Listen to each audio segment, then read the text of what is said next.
Many in Marion County are feeling outraged following the tragic death of a 3-year-old Paisley Brown. Officials say Jerome Jarrell Coombs admitted to binding Paisley's hands with rope and her legs with tape. Family and friends gathered in Ocala today in Paisley's honor, demanding justice for the 3-year-old child.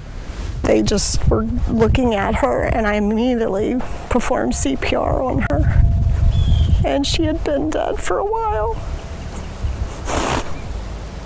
And I knew that there was nothing I could do to bring her back. She was already gone. How long it took before anyone called 911. 10:58 in the morning. On her phone screen, a mother is watching her daughter die. The call to 911 is still 40 minutes away. A manicure. A call to her own mother. The drive home. Everything except 3 digits. I dropped to the ground. I didn't get no questions. I didn't know who it was. I didn't know which one. It didn't really matter who it was. I just knew one of them had gone. That was at like 12 o'clock in the afternoon. I didn't know which who it was until about 4.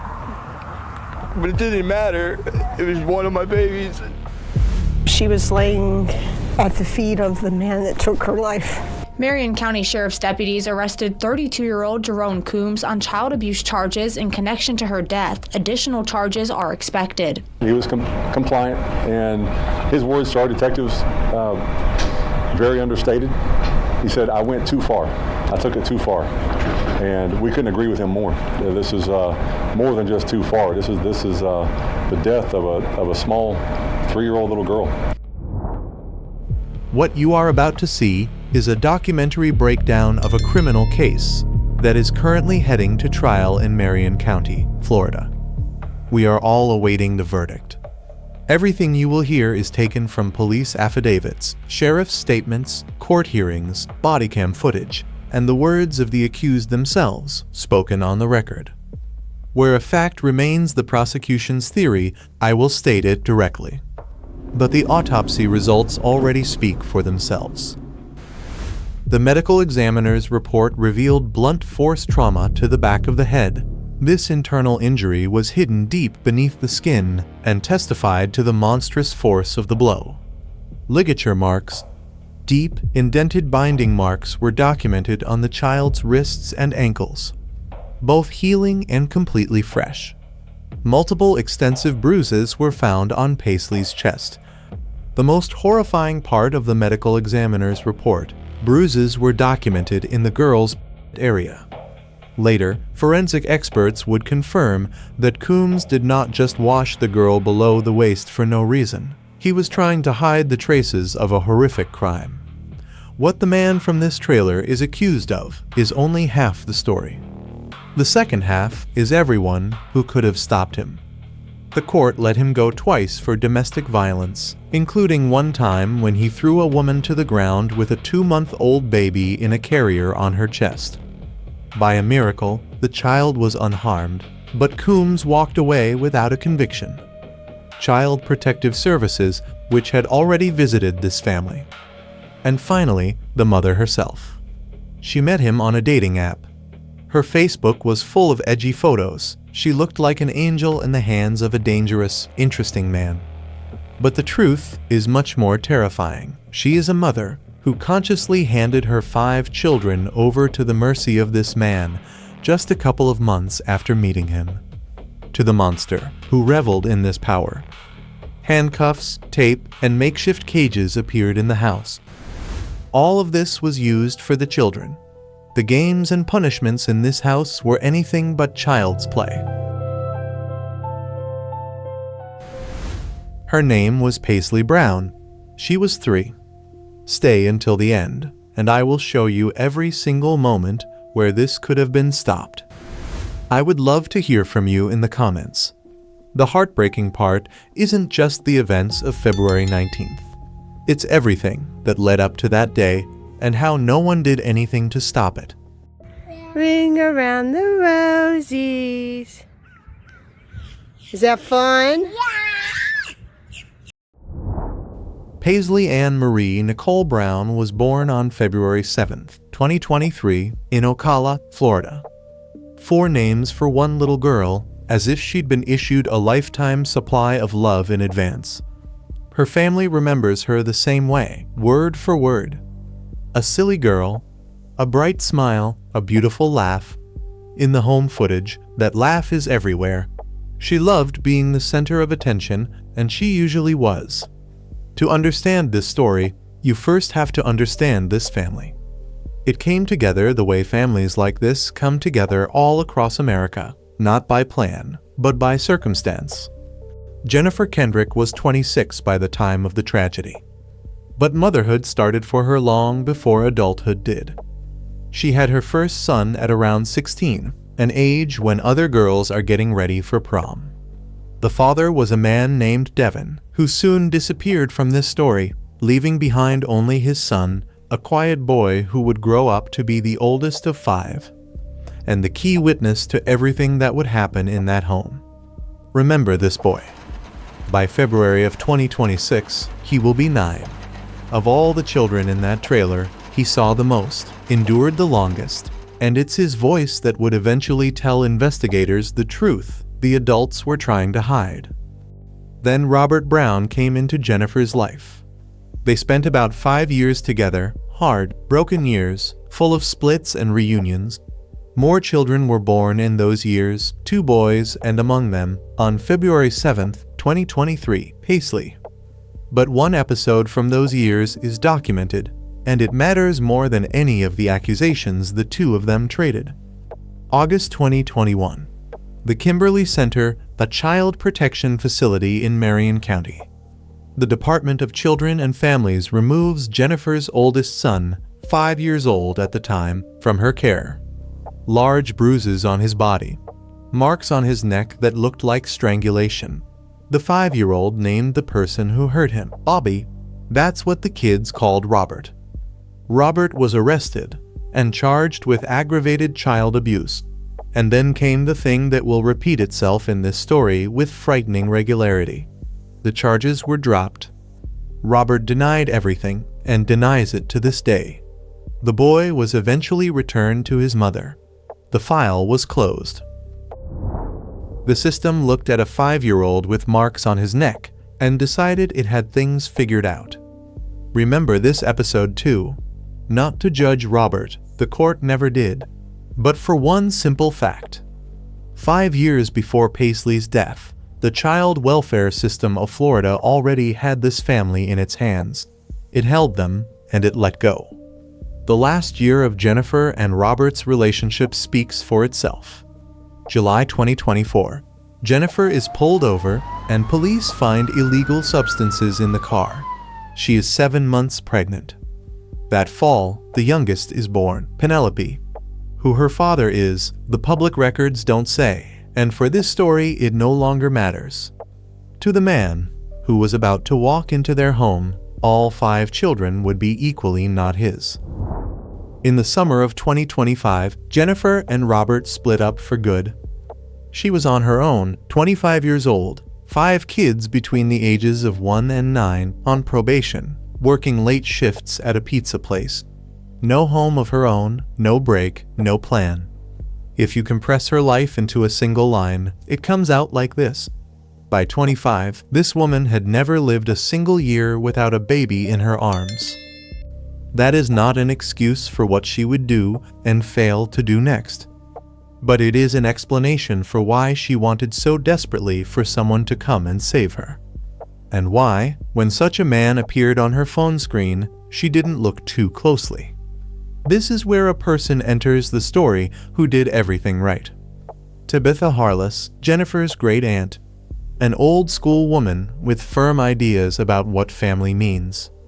She took her niece and the 5 kids into her mobile home on Northeast 44th Avenue in Citra, a small town north of Ocala where everybody knows everybody. A roof over their heads, a yard to run around in, a chance to start over. Tabitha is the only adult in this story who, when the moment came, would do everything a human being is supposed to do. From that summer and fall, there is footage, ordinary, warm, shot not for history, but for the family group chat. Today, it plays like evidence. Here is Paisley and a pony.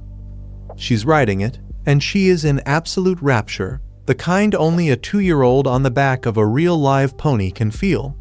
Then she stands next to it, stroking its mane with a tiny hand, careful and determined at the same time. Pure childhood joy. Here is Summer, the yard, a little ride on car. A man from Tabitha's family is driving the girls around the property, and it looks exactly the way childhood is supposed to look. Grown-ups who have time for kids, and kids who are having fun with grown-ups. Here is a simple merry-go-round at a playground. Paisley is being spun around, laughing that laugh everyone in the family would later talk about, ringing, bright, filling up everything around it. Silly girl. The family remembered her little habits too, the ones that make up a real, bright child. Paisley loved to eat, and she insisted on doing it like a grown-up, off a pretty plate, everything the way the big people did it. She loved her older brother's toy cars, racing them across the floor right alongside the boys. And she loved her dolls. She would put them to bed, give them a bottle, rock them, exactly like Mommy did with her baby sister Penelope. A 3-year-old girl playing at caregiving. She was copying the world she saw, a world where little ones get fed, rocked, and tucked in. And here is maybe the most important video of all, because there is nothing special in it. An ordinary evening. Tabitha's husband is watching TV. Paisley is eating grapes out of a cup, all business, one grape at a time. You had your belly full with dinner? Let's see. Wow, look at all them grapes. You had a cupcake for dessert. It's past your bedtime, but it's okay. That's Miss Piggy over there you talking about. Oh, Miss Piggy. Your Papa's girl? Yeah. Yeah. He's taking the grapes back to the fridge.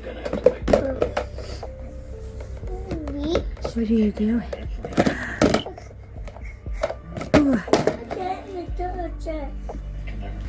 Woo! She said she wants to beat you up. You trying to beat Papa up? I'm gonna beat you back. No, be wrong.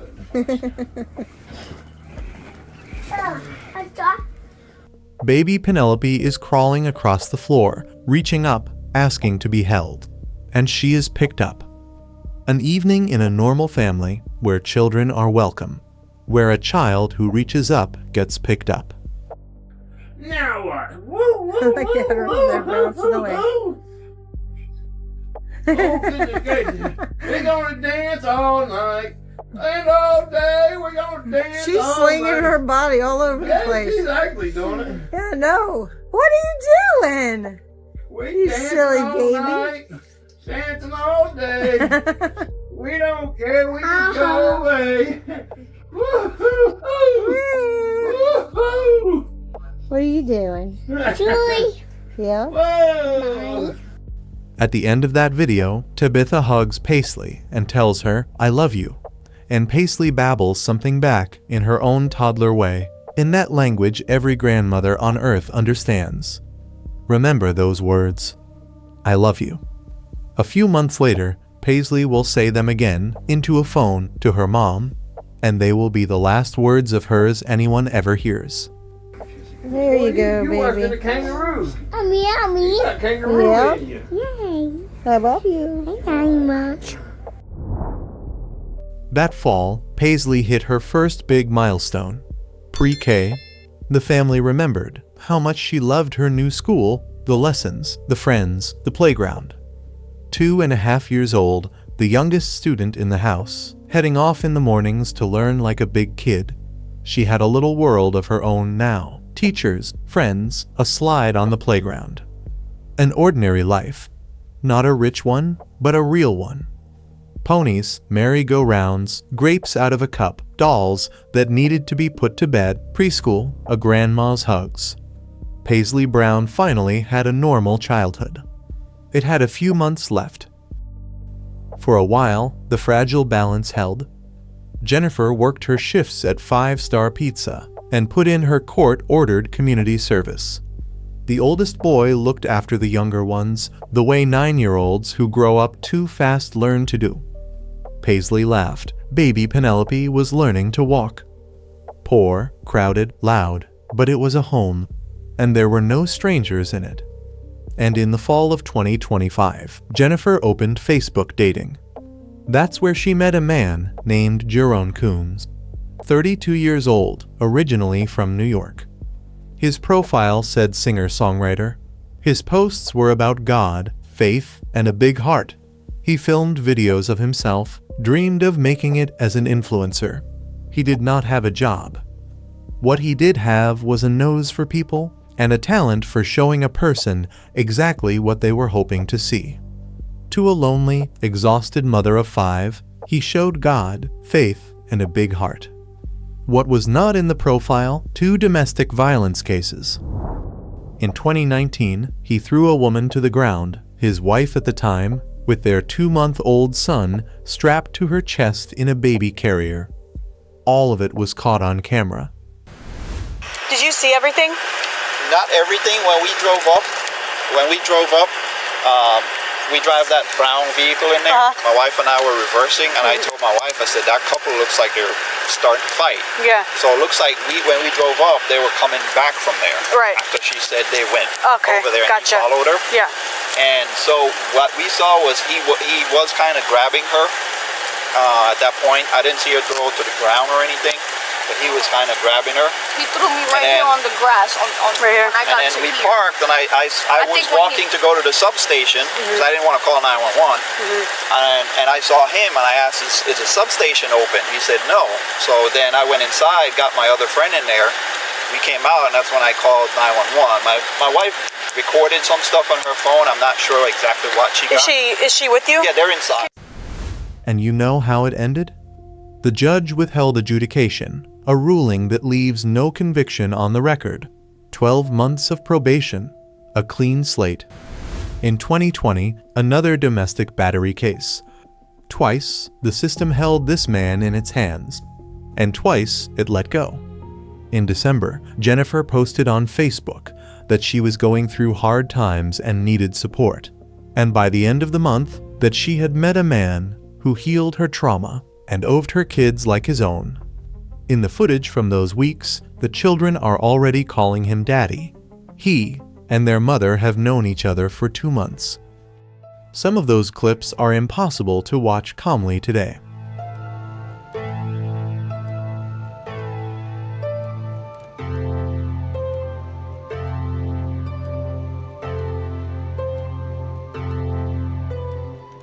One-year-old Penelope in her high chair, fighting with everything she has to climb out of it when he comes near. The adults in the frame think it's adorable. The child is trying to get away. Sometimes children understand before we do. Nobody asks them. There was one more voice. In October of 2025, Robert Brown, Paisley's father, posted on Facebook that he didn't know where his children were and asked anyone who saw Jennifer or the kids to let him know. A father with a heavy past and dropped charges is not the most convincing messenger. But the fact remains, 4 months before the tragedy, somebody was publicly sounding the alarm about these children. Nobody responded. Why? That's a question worth a minute of your time. Maybe people just scrolled past.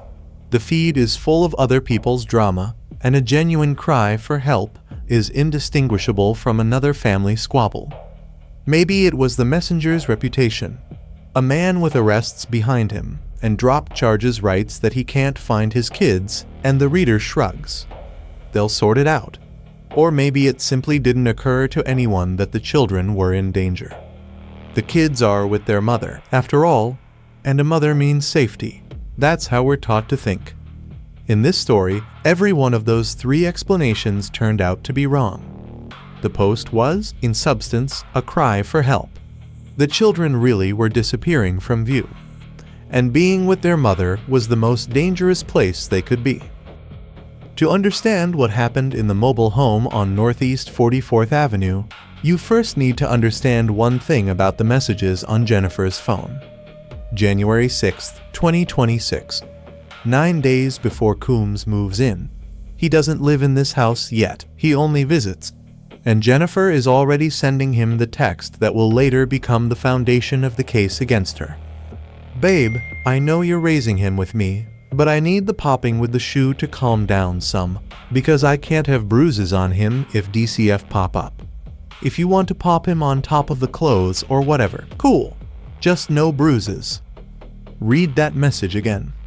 There is no word stop in it. There is the phrase, calm down some. A mother is not forbidding a man from hitting her child. She is negotiating technique. On top of the clothes, fine. Bruises, no, not because bruises mean pain, because bruises mean evidence. The next day, January 7th, she texts again. "No more popping. His whole ear is bruised up. I can't let DCF see that stuff, babe." A 9-year-old boy's ear covered in bruises. The mother's response is not a call to the police, not a breakup. The response is a request to hit more carefully. And 8 days after that message, she moves this man in under the same roof as her children. On January 15, 2026, Jerome Coombs moved his things into the mobile home on Northeast 44th Avenue. Nobody asked Tabitha, the owner of the home. She found out after the fact, and, in her words, she was not happy at all. She didn't trust him. Jennifer was working shifts at the pizza place. Somebody had to stay with the kids. From that day on, the primary adult in Paisley's life was a stranger from a dating app. What follows is a chronicle. 35 days, reconstructed from the children's statements, the adults' confessions, and the investigative file. Mid-January, Coombs becomes the primary caregiver. Jennifer is at the pizza place at her community service, gone for hours at a time. Baths, meals, diapers, punishments, all of it is in his hands. The children call him Elmo, like the fuzzy red character from Sesame Street, a child's nickname for the man they would come to fear more than anything in the world. Coombs instituted quiet times, quiet hours that stretched into a way of life. Playing only with his permission. Eating only when he allowed it. The toys were put away. Some would remain in unopened boxes. Investigators would find them there. For most of the day, the children were required to sit quiet and still in their beds. Except you could barely call them beds. For the little ones, Coombs built what police would later call by its real name, cages. Playpens wrapped in blankets and sealed with tape so a child could not climb out. The little ones were placed inside, and inside is where they were required to stay. The cages didn't work for the older kids, so the older kids got handcuffs. Real metal handcuffs. The 9-year-old, the oldest boy, was handcuffed nearly every day. He slept in handcuffs. They came off so he could eat breakfast and dinner, nothing else, and then they went back on. Every day. February 7th. Into this schedule of fear comes a day that should have been a celebration. Paisley turns 3. 3 years old. The age when kids already know how to blow out candles and know that a birthday means everybody loves you a little louder than usual. We don't know whether she had a cake that day, whether there was a candle. But Coombs develops a new grievance, this time with Paisley. The 3-year-old, he claimed, had developed a habit of reaching into her diaper and smearing what was inside. It is what happens when a child is left in a soiled diaper for too long, and Paisley had no way out of hers. She spent her days confined to a playpen. Coombs solved it differently. He began binding the child's hands with a white robe tie. The tie belonged to Jennifer. Paisley learned to free herself. The adult responded with an upgrade. February 17th. Coombs asks Jennifer to stop by Dollar General and buy a roll of painter's tape. She buys it. From that night on, Coombs would admit Paisley was bound every night. Hands with the robe tie, legs with the tape. That is how she slept, in the playpen. February 18th. Jennifer works the late shift at the pizza place. She gets home after 10. she noticed Paisley was looking thinner. And she asked Coombs, "Are you even feeding her?" They argued, and that was all. Once again, she called no one. She went to sleep in a house where her thinning daughter lay bound in a playpen. Thursday morning was coming, February 19th. Paisley had a few hours left. Around 9:15, Jennifer leaves the house. Errands in town, the post office, then a nail appointment at Happy Nails in Ocala. Her 5 children stay in the trailer with him. Paisley had spent the night the way she spent every night since February. Hands bound with her mother's robe tie, legs wrapped in painter's tape. 10:29. Jennifer video calls Coombs to check in, and somewhere off camera, a ringing little voice. Paisley yells toward the phone. "I love you, Mommy." Happy, loud, no distress. The last words of Paisley Brown anyone would ever hear. 10:58, Jennifer FaceTimes again. Coombs turns the camera. Her daughter, pale and limp, eyes barely open, dark circles underneath. Every parent knows what happens next. The 911 call, the car flying home. None of it happened. First, she spent 40 minutes on her urgent matters. 40 minutes after a mother watched her daughter dying on a phone screen. A manicure, a call to grandma, a drive. Everything except 3 digits. By then, Tabitha was already there. Jennifer had called her and told her, "Don't come." Tabitha came anyway. She found Paisley on the kitchen floor, bruises on her chest, 2 adults standing over her, doing nothing. Tabitha got down and started CPR. They just were looking at her, and I immediately performed CPR on her. And she had been dead for a while. And I knew that there was nothing I could do to bring her back. She was already gone. She was laying at the feet of the man that took her life. 11:38. The call finally reaches Marion County Dispatch. The paramedics take Paisley. The hospital fights the way doctors fight when a child reaches them too late. 12:32. Paisley Ann Marie Nicole Brown is pronounced dead. She was 3 years and 12 days old. The doctors document what they see.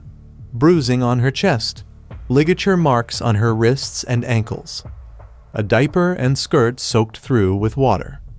Later, at autopsy, the pathologist would find one more thing: blunt force trauma to the back of her head, invisible from the outside, only visible underneath the skin.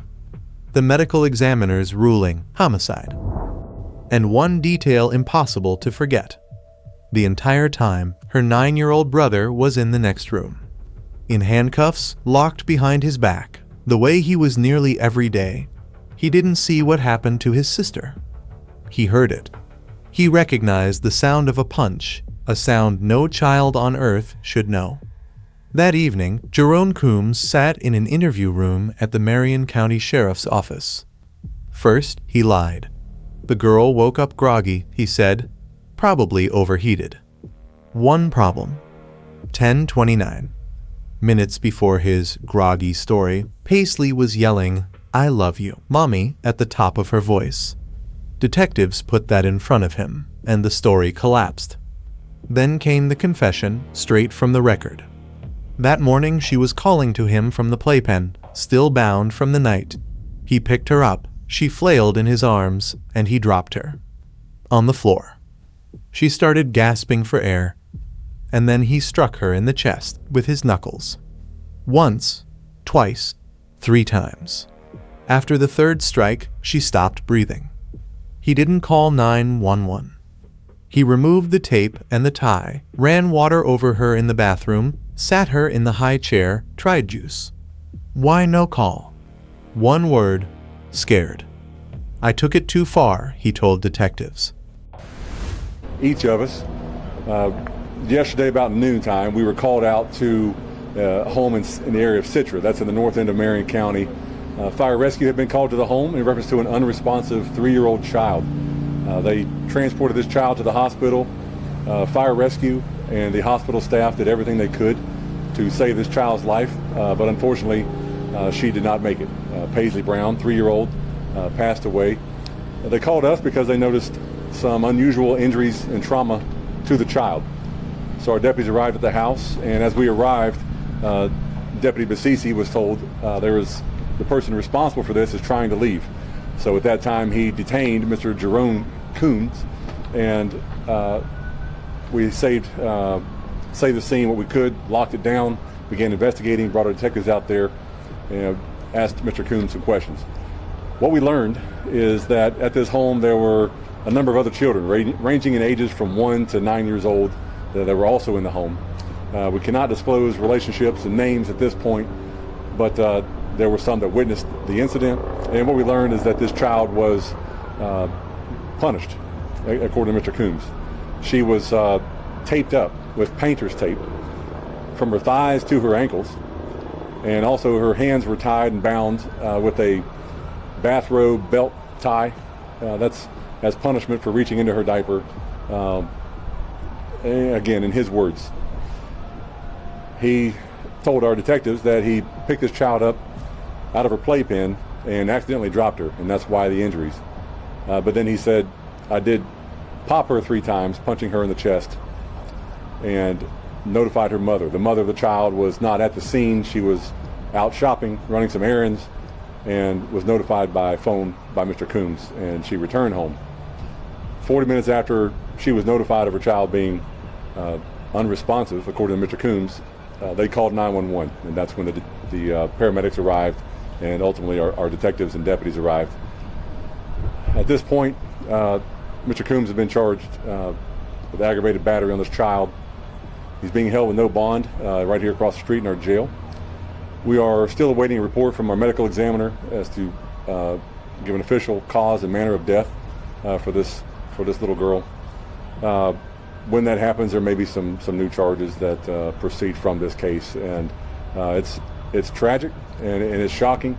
This is not something that I don't think anybody, as a first responder, wants to see, is prepared to see. We try to train and prepare ourselves for these type of things, but it's shocking to us just as much as it is to the public.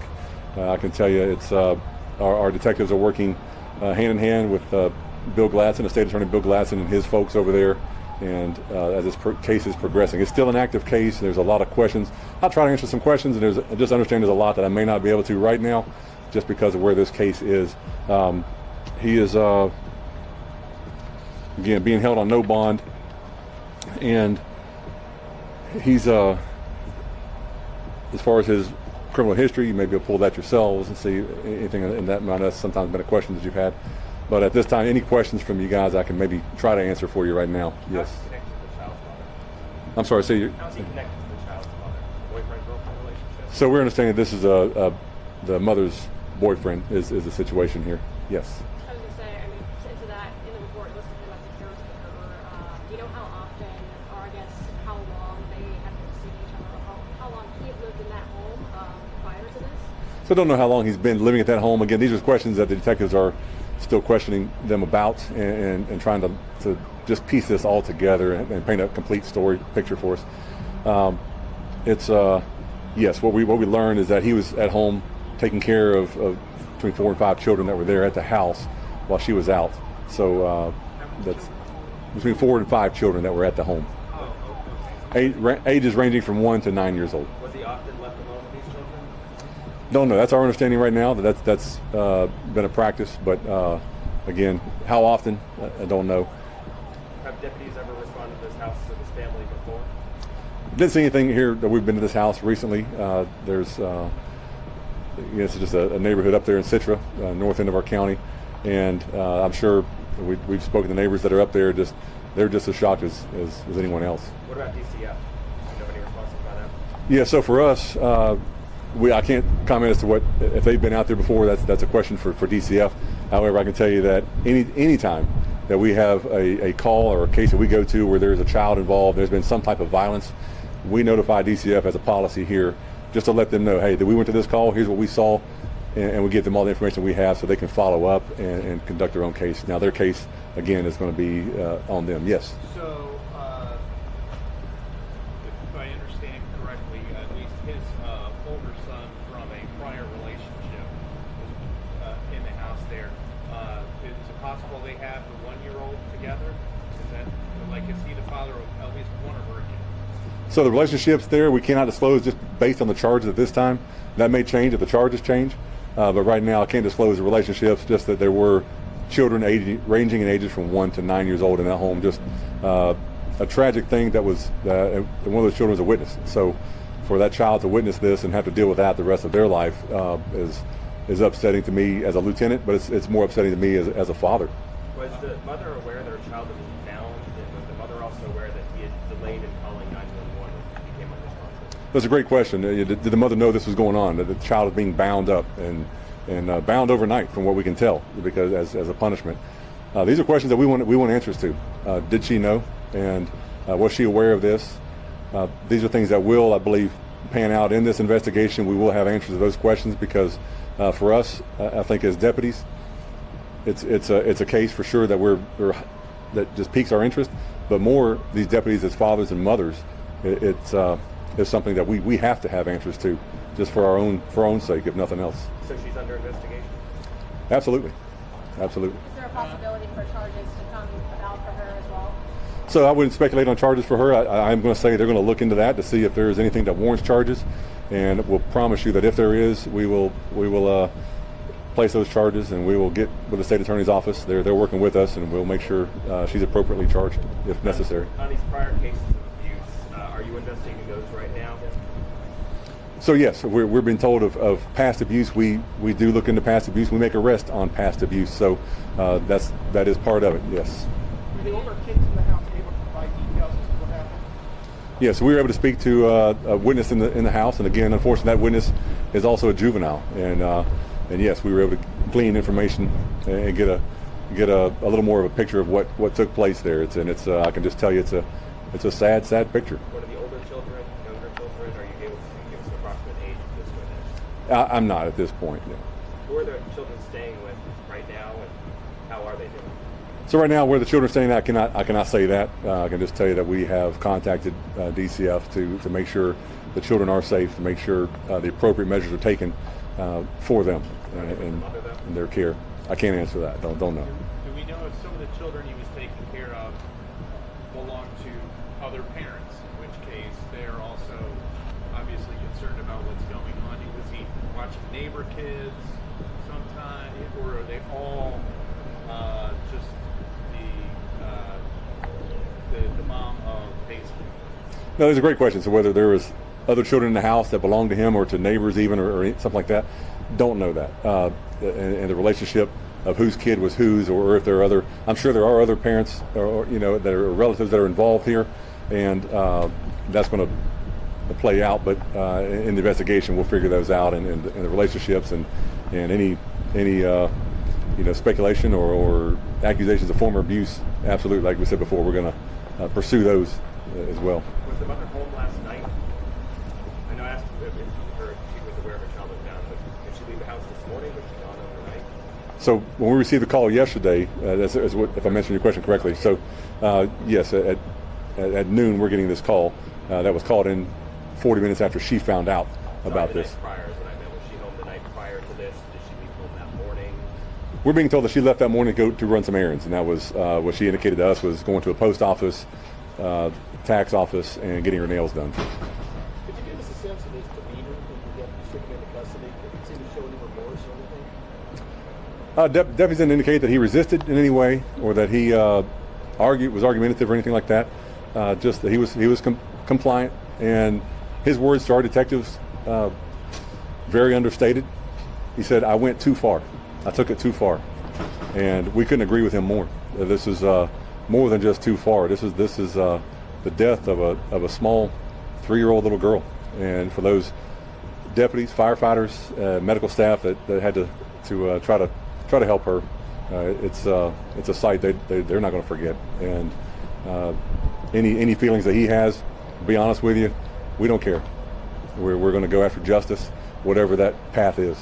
We yesterday a woman yelling at some of your deputies about calling DCF prior. Is she cooperating with you right now? I don't know. We're speaking to a lot of neighbors, friends, family, any kind of familiar connections that we have to this family to know, to learn anything that we can about this family, about the previous incidents that we're investigating. So don't know who this particular person is, but again, anything with DCF, I can't speak to a DCF case, and that's going to be a question for them that they may or may not be able to talk to.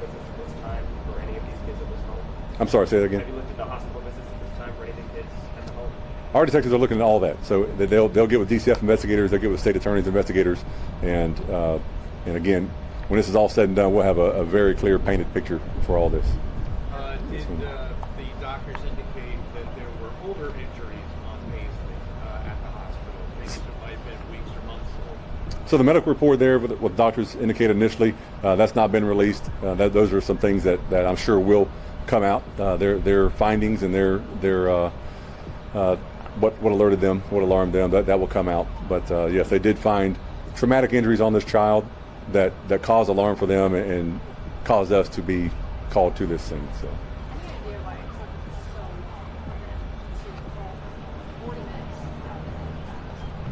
So 40 minutes to call 911. We teach 4-year-olds how to call 911 in an emergency. And I can tell you, again, as a lieutenant, I don't understand. As a father, I have less understanding as to why, if you're told your child is unresponsive, was all she's being told, it took 40 minutes to call 911. I don't have an answer for that. That's a question that only she can answer. I don't know if you can answer this, but would that 40 minutes possibly take a factor in safety? So in traumatic injuries, as a former paramedic myself, there is what's called a golden hour. Golden hour after traumatic injury is the time you have to really get at this injury, treat this injury and these symptoms, and every second helps. So was that a contributing factor? I don't know. Don't know if this child, if that would have saved the child's life or not. However, again, like we teach 4-year-olds, call 911 immediately if there's an emergency. There's no reason to delay. All right, just time for one more question if anybody's got a question. Hopefully I have some more information for you soon, as this is, again, very active case, and I think we'll have some more developments here in the coming days, but we'll keep you updated. Thank you. By nightfall, Jaron Coombs was in jail. No bond. So at this time, you're being arrested for the charge of aggravated child abuse, okay?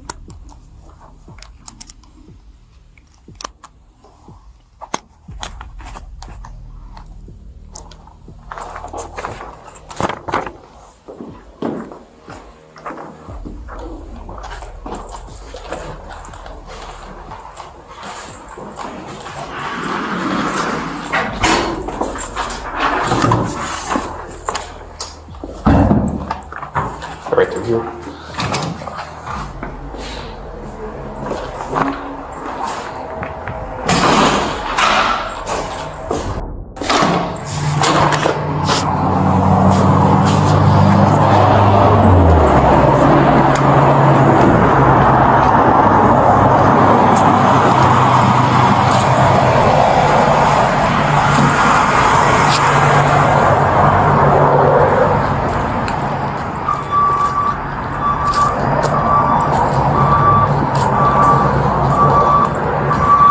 Right over there. Do you need any water or anything like that before we get there? Is there any numbers? Once we get to the jail, you'll be able to ask them, alright? So they still got my phone and stuff? Yeah, they'll be able to get out of your phone.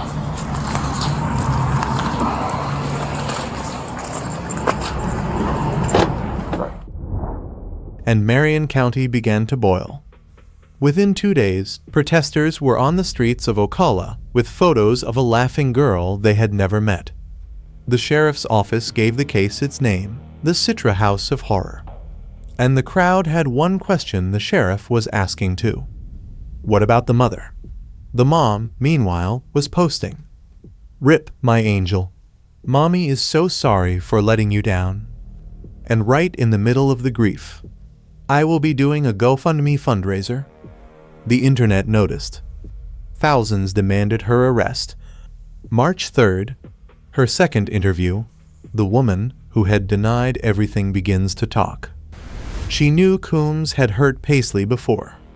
She knew her children had gone from lively to quiet and still. She knew one of her sons slept in handcuffs. The record states it plainly. She admitted she did not protect her children, and that her lack of intervention played a role in Paisley's death. If you want. If you want to walk out there with me. All right, walk with me.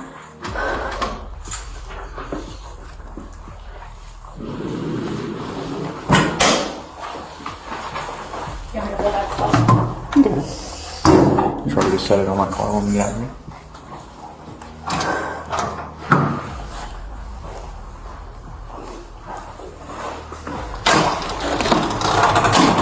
Which is your car? This one? Everyone's standing around? We're going right here? Mm-hmm. Which side do you want I'll put her on this side. Which side? This side? I gave yeah. Do you have anything in your pockets that are in poker stick me? No. Okay. I'm gonna pat you down, alright?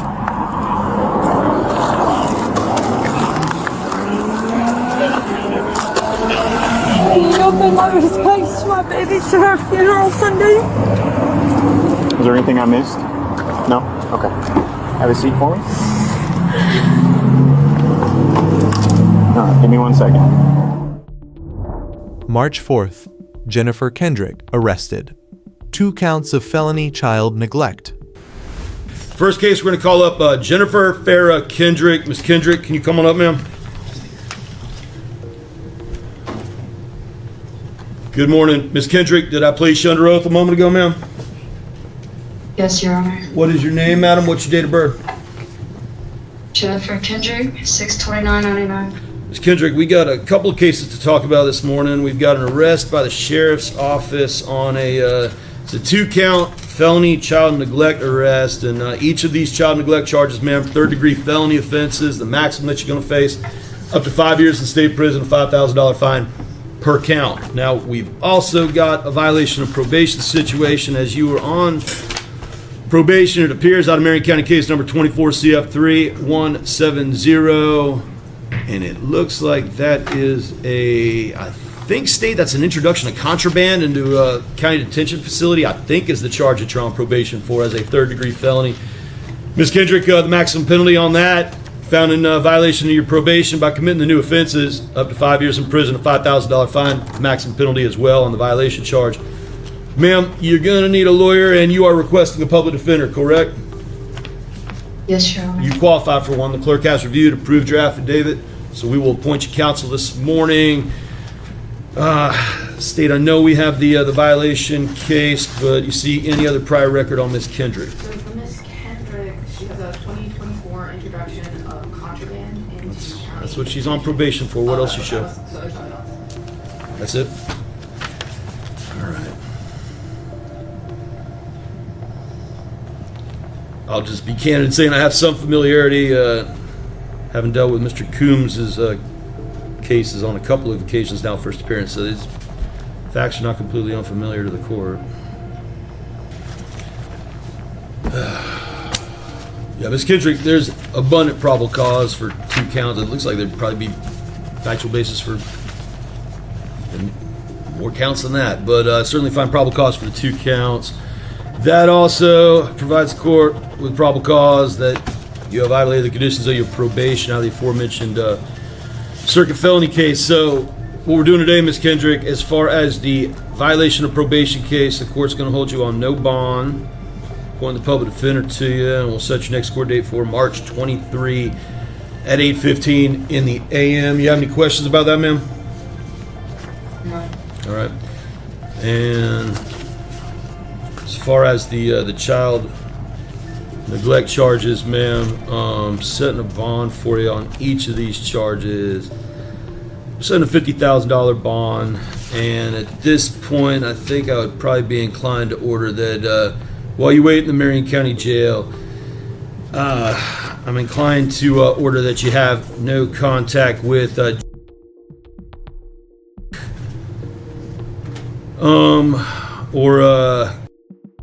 you understand, no contact with the kids. Yes. All right. And next court date will be April 7, 9 o'clock. Public defender will be giving you legal advice at the jail before the next court date. You have any questions, ma'am? No. All right. We have paperwork for you. You're free to go.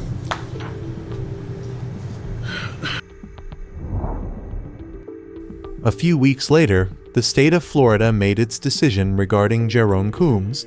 They are seeking the death penalty. The man who was let off with a warning twice for domestic violence is finally out of second chances. And the remaining children? They are safe. They are in the care of the state, placed with a new family. The 9-year-old boy, who spent his nights in handcuffs, is finally sleeping free. In fact, his brave words to the detectives helped build the case against the monster who destroyed his home. But as this trial approaches, we are left with a terrifying realization. This tragedy didn't just happen on February 19th.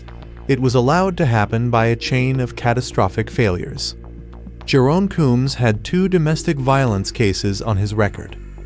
And years before Coombs even entered the picture, child welfare had already investigated this very family after another partner, Robert. If the system hadn't simply closed the files and looked away, the entire trajectory would have changed. And Paisley and her siblings would have been safe long before Coombs ever walked through their door. But the most heartbreaking failure wasn't the system. It was the mother. Jennifer Kendrick didn't just leave the door open for a monster. She locked it behind him. Monsters don't usually break down our doors in the middle of the night. Often, they are invited in. They come with a smile and a dating app profile. If there is anything we can take away from this darkness, it's this. Pay attention to the children.